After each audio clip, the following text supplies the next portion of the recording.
Constitution में, आइन में जो प्रोविजंस हैं उस पर अमल दरामद नहीं हो रहा। उसके लिए हमें मुख्तलिफ अदालतों में जाना पड़ा। सदर पाकिस्तान उन्होंने अपनी तरफ से कोशिशें भी की, इलेक्शन कमीशन को बुलाया भी, लेकिन चूंकि इलेक्शन कमीशन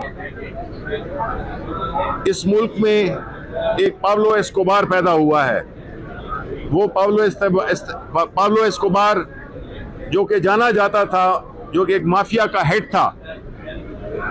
जिसका काम कत्लो गारत, मुंशियात और हर किस्म की गैर कानूनी एक्टिविटी करनी थी, उसने एक ऐसा माहौल पैदा कर दिया है जिससे कि हमारी जो एक आईनी हक था उससे हमें महरूम किया जा रहा है। और ये इलेक्शंस का इनेकाद न करना मुकर्ररा वक्त में, ये आइन शिकनी है के ज़ुमरे में आती है, और जो आइन शिकन होगा इस सूरत में उस पर आर्टिकल 6 लगता है, क्योंकि 90 दिन से एक दिन भी आगे अगर ये हुकूमत चली तो ये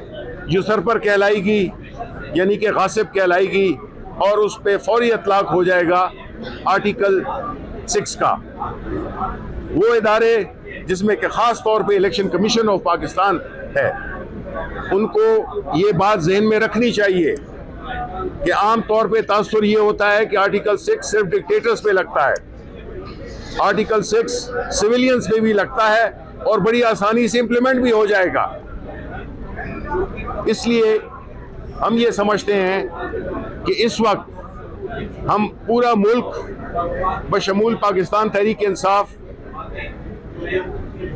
अदालत उज़्मा की तरफ देख रही है।